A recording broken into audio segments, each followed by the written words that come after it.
no vowels. So.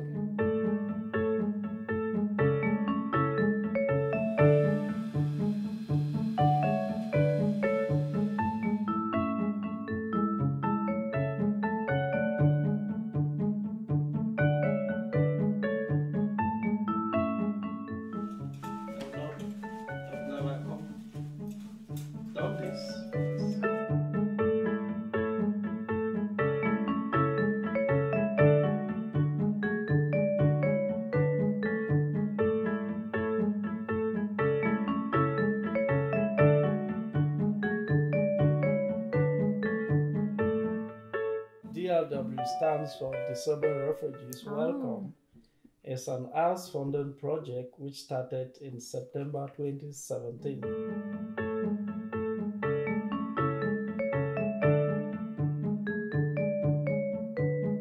One of the main things we're just expecting to do is just to have a good communication with the participants, the main aspect of peer support.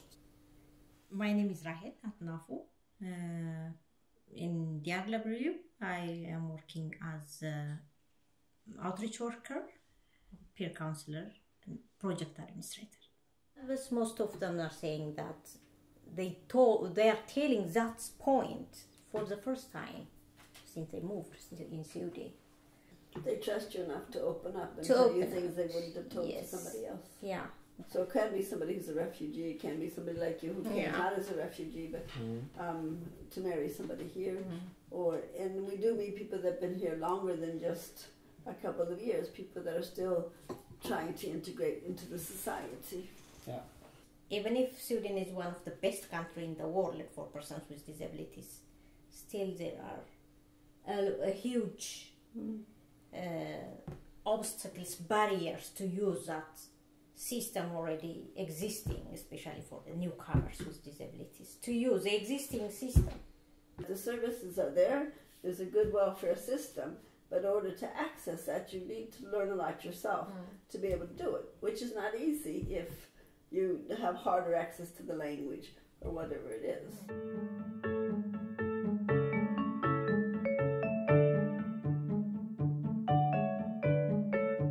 I've been living here for close to 3 years now. The day I was called in the migration and said, this is your resident permit, it was too much information at the same time. And since then, they just disappeared.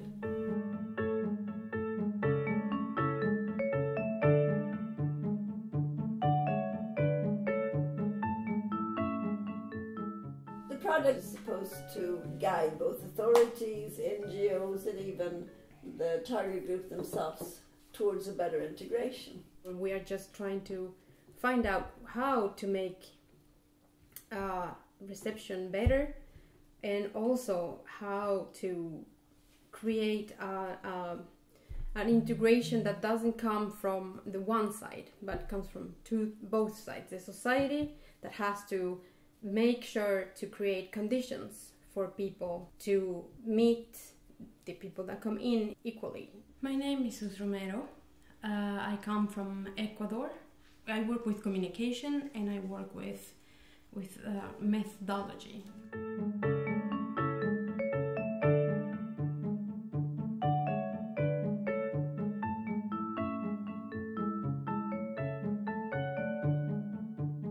Integration in Sweden is a very, very complex word for me. My name is Tobwa Julius Mvanyi. I'm from Cameroon, working with Disabled Refugees Welcome as a project field worker of better. It shouldn't be one way, it should be mutual. It should be like give and take. I have learned the various invisible boundaries that exist in the Swedish society, which that is very important. Mm-hmm. Once you know that, then you can flow with the society. But if you try to cross that boundary, then you have a lot of cultural clash. What about you, Rahel?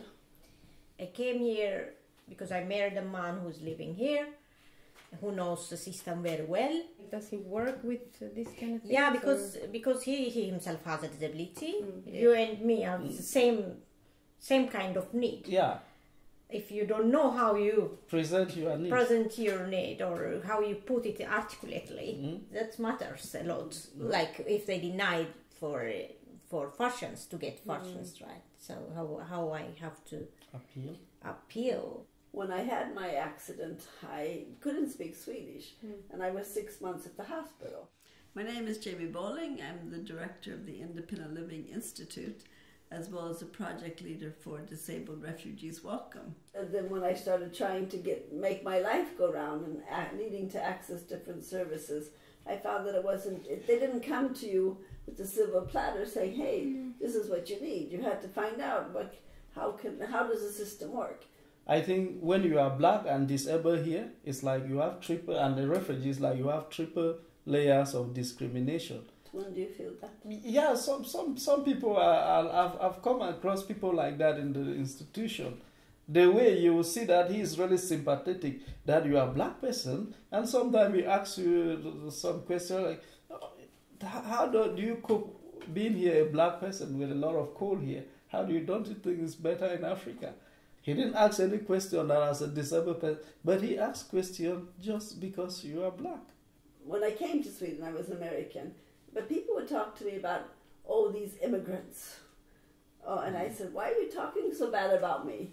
They said, but you're not an immigrant. I said, well, I don't have a Swedish passport. What do you mean I'm not an immigrant?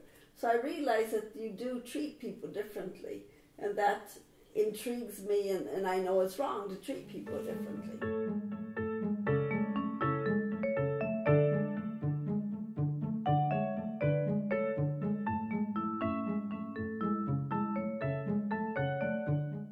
Refugees being met at the airport and being given a service already from there to wherever they're going. There's already an inequality between hierarchy. Yeah. If you come as a quota from the UN, then you're picked up at the airport and you're given a good service. But if you're coming over on the boat, then here's your ticket and take care of yourself. Yeah, and if you think about it, the majority of the people that we have contact with, they are not kvotflyktingar. Yeah, the ones that But we have one. They were supposed to wait him at Allmänna. He's a wheelchair user, but he had no wheelchair before when he was here. He was just crawling on the ground. Yeah, but those who just go there just to receive him, they have no wheelchair. Yeah, that's also the problem that we've heard about. The municipalities that are taking these the quota refugees, they're not prepared anyway. There's no communication of the person, of what are the conditions, or how do you say, the person that's coming, they know nothing about this person. Does the person have a disability or not, or what are the needs? And so that's already a problem there, that there's no communication between the UN and the country. I want policy makers and authorities to know that not only able refugees come to Sweden.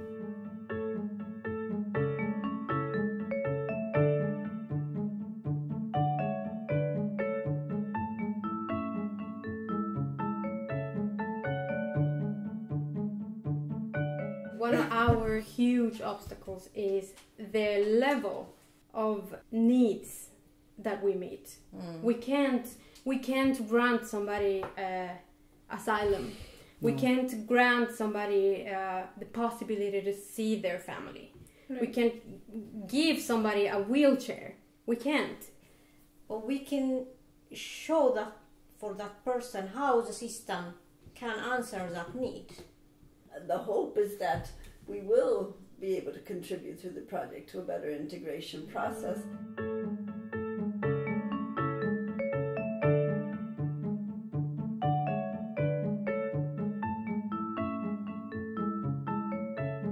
We have achieved a lot through Disabled Refugees Welcome as a team. We have break the barrier that was between us and the target group. We've been able to reach them, which is a great achievement. First of all, it's important that we meet each individual as an individual, and every individual has their unique needs, their specific needs. What has worked for them, but then again, what hasn't worked? And then try to figure out what are these barriers and what needs to be changed in order to eliminate these barriers. I think it's a lack of knowledge, the way people get treated from the first time they meet institutions or they meet authorities. I thought it was interesting when we first started to work that when you went to different meetings of other organizations working with the same target group, where people would say, how do you get in touch with the target group? What's made us strong is that just through personal contacts, and that way we've grown to our about 50 cases that we have right now. Yeah, and those people also come from organizations, and all those that are supporting, and they are very excited with this project because they also see the need within their own work.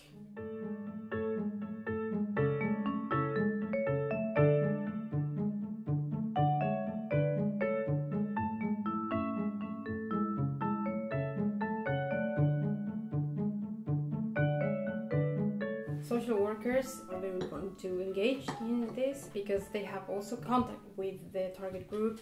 We want to also reach out to the disability movements because they have to work also with their policies, how they are including or excluding newcomers. I think when we think about who's in the field, we think about one, you talked about social workers, those and lawyers, those would be people we need even as volunteers to help us in the project.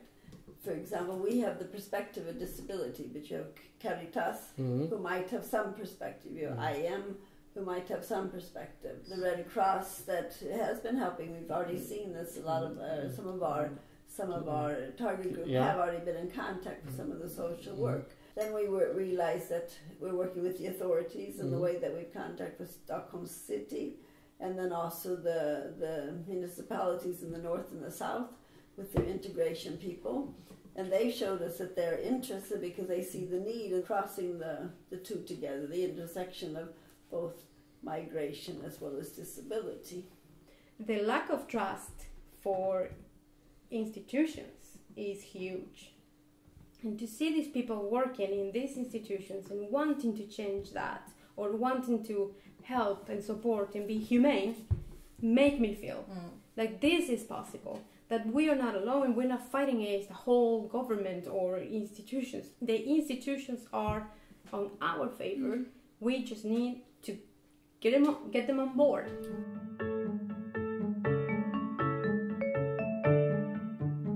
By the end of next year, we have to produce the guide. So that means we have to do a lot of concrete work to have the guide ready to be tested and spread. We want to engage the target group to be educating the different municipalities or different institutions and authorities. They are going to be the educators because it's just right. We still have theme days and round tables and drop-ins. Lots of work to do.